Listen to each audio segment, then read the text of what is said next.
Hello बच्चों, आज के इस वीडियो में हम बात करेंगे कि प्रयोग द्वारा कैसे सिद्ध करना है कि प्रकाश संश्लेषण के लिए CO2 आवश्यक है। ये बात हम कैसे प्रयोग द्वारा सिद्ध करें। वैसे आप सभी जानते हैं कि प्रकाश संश्लेषण के लिए हमारे पौधों को जल भी आवश्यक होना चाहिए। हेलो बच्चों, आज हम बात करेंगे कि प्रकाश संश्लेषण के लिए CO2 आवश्यक है। ये बात हम एक्सपेरिमेंट के माध्यम से कैसे सिद्ध करेंगे। तो आप सभी जानते हैं कि प्रकाश संश्लेषण के लिए हमारे पास में कार्बन डाइऑक्साइड का होना, जल का होना, सनलाइट का होना और CHL होना आवश्यक होता है। इनमें से अगर कोई भी कंपोनेंट, कोई भी फैक्टर गायब रहता है, अब्सेंट रहता है, तो प्रकाश संश्लेषण की क्रिया संपन्न नहीं होती है। तो चलिए इसको हम प्रूव करके देखते हैं कि प्रकाश संश्लेषण के क्रिया के लिए CO2 का होना आवश्यक है या नहीं है। तो इसके लिए हम सबसे पहले क्या करते हैं, एक गमले युक्त पौधे को लेते हैं और उसमें जो पहले से बना बनाया भोजन है उसको मंडरहित करने के लिए, उस भोजन को खर्च करने के लिए हम लोग क्या करते हैं, अंधेरे में रखते हैं। अंधेरे में रखने का मतलब ये होता है कि जो भोजन बना हुआ है उसको खर्च कर दिया जाए या खर्च करा दिया जाए। तो इसके लिए 48 घंटे बंद अंधेरे कमरे में रख देते हैं ताकि बना हुआ पत्तियों में भोजन खर्च हो जाए, और ऐसा ही होता है। 48 घंटे के बाद में हम लोग क्या करते हैं, एक सिस्टम तैयार करते हैं कि आखिर हम लोग कैसे पता करें कि प्रकाश संश्लेषण में CO2 आवश्यक होता है या नहीं होता है। तो आप सभी जानते हैं कि पौधे श्वसन के उपरांत O2 निकालते हैं, और पौधे प्रकाश संश्लेषण के क्रिया के उपरांत, प्रकाश संश्लेषण क्रिया के उपरांत तो O2 निकालते हैं, लेकिन श्वसन की क्रिया में CO2 निकालते हैं, ठीक हम लोगों की तरह से। क्योंकि आप सभी जानते हैं कि आप लोगों को बताया जाता है कि पेड़ पौधे CO2 लेते हैं, पेड़ पौधे CO2 लेते हैं। अगर हम आपसे कहें कि पेड़ पौधे श्वसन में कौन सी गैस लेते हैं, तभी आप बोलोगे CO2 लेते हैं। लेकिन ये आपका आंसर गलत है, क्योंकि पेड़ पौधे श्वसन में CO2 नहीं लेते हैं। पेड़ पौधे श्वसन में CO2 नहीं लेते हैं, CO2 भोजन बनाने के लिए ही लेते हैं। तो श्वसन में कौन सी गैस लेते हैं, पौधे भी श्वसन में कौन सी गैस लेते हैं, ये आप हमें कमेंट में बताएं। तो चलिए हम लोग क्या करते हैं, इसमें से पौधे की एक पत्ती को लेते हैं और उसकी आधी पत्ती को हम एक जार में, एक बर्तन में फिट कर देते हैं, ताकि आधी पत्ती इस जार के बाहर हो, आधी पत्ती इस जार के अंदर हो। देखिए सनलाइट आती रहेगी, जल भी आता रहेगा, CHL मौजूद है। सिर्फ क्या करना है, यहाँ पर CO2 को हटाना है। तो CO2 को कैसे हटाया जाए, नहीं हटा सकते। क्यों? क्योंकि इस जार में भी CO2 निकलेगी और इस जार फिर से ये जार से अवशोषित कर लेगा। तो इसीलिए इस जार में देखिए, यहाँ पर आप देख रहे हैं KOH यानी कि पोटेशियम हाइड्रोक्साइड ले लिया गया है। क्या लिया गया है, पोटेशियम हाइड्रोक्साइड ले लिया गया है। और ये पोटेशियम हाइड्रोक्साइड क्या करेगा, इस पत्ती से निकलने वाली CO2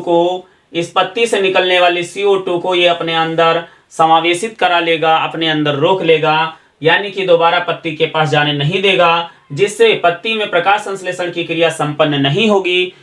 इसलिए यहाँ पर भोजन नहीं बनेगा। लेकिन हम ऐसे नहीं मानने वाले हैं, तो चलिए हम लोग एक्सपेरिमेंट करके देख लेते हैं।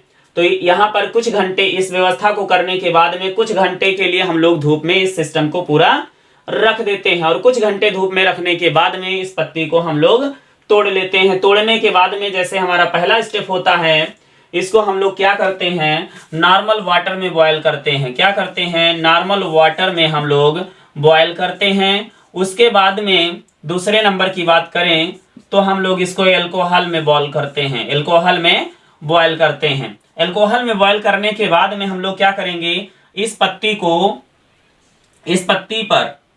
पत्ती पर हम लोग आयोडीन का टेस्ट करेंगे। किसका टेस्ट करेंगे, आयोडीन का टेस्ट करेंगे।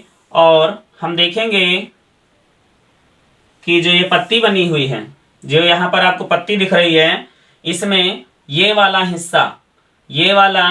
जो इधर वाला हिस्सा रहेगा वो कैसा रहेगा, कलरलेस रहेगा। और बाकी का ये वाला हिस्सा जो रहेगा वो ब्लू रहेगा, नीला रहेगा। और ये नीला रंग दिखाता है, आयोडीन के टेस्ट करने पर ये नीला रंग दिखाता है कि यहाँ पर स्टार्च बना हुआ है।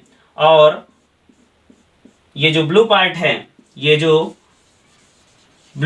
ये दिखा रहा है क्योंकि यहाँ पर H2O भी था। क्या था, H2O भी था, और CO2 भी आ रही थी। यहाँ पर इसमें CHL भी था और सनलाइट भी थी। अब क्या बन गया,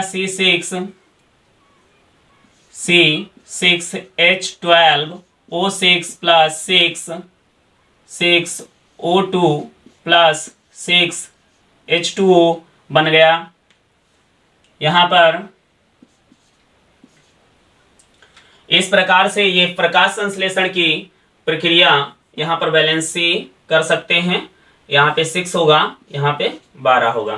तो इस प्रकार से यहाँ पर आप देख सकते हैं इसकी वैलेंसी भी कर सकते हैं। ये प्रकाश संश्लेषण की रिएक्शन है। तो जब ऐसा इसमें CO2 को हटा दिया गया तो प्रकाश संश्लेषण की क्रिया संपन्न नहीं होगी और ये वाला भाग जो रहेगा ये कलरलेस रहेगा। कैसा रहेगा, कलरलेस रहेगा, अर्थात यहां पर स्टार्च अब्सेंट है। क्या है, स्टार्च अब्सेंट है, स्टार्च अब्सेंट है। इसलिए यहां पर निष्कर्ष ये निकलता है कि प्रकाश संश्लेषण के लिए यहां पर CO2 आवश्यक है और यहां पर CO2 ही नहीं मिली, इसीलिए भाग नीला नहीं हुआ, अर्थात इस भाग ने भोजन नहीं बनाया। तो इस तरह से प्रयोग द्वारा सिद्ध हो जाता है कि प्रकाश संश्लेषण के लिए CO2 आवश्यक है। यदि आपने इसके पहले प्रकाश संश्लेषण के लिए प्रकाश आवश्यक है या नहीं आवश्यक है ऐसा एक्सपेरिमेंट का वीडियो नहीं देखा है तो उस वीडियो का लिंक डिस्क्रिप्शन बॉक्स में पड़ा हुआ है, उस वीडियो को आप जरूर देखिए। तो वीडियो को पूरा देखने के लिए आप सभी लोगों का बहुत बहुत धन्यवाद। तो इस वीडियो को ज़्यादा से ज़्यादा शेयर करिए। तो फिर मिलते हैं एक नई जानकारी के साथ, तब तक के लिए बाय बाय।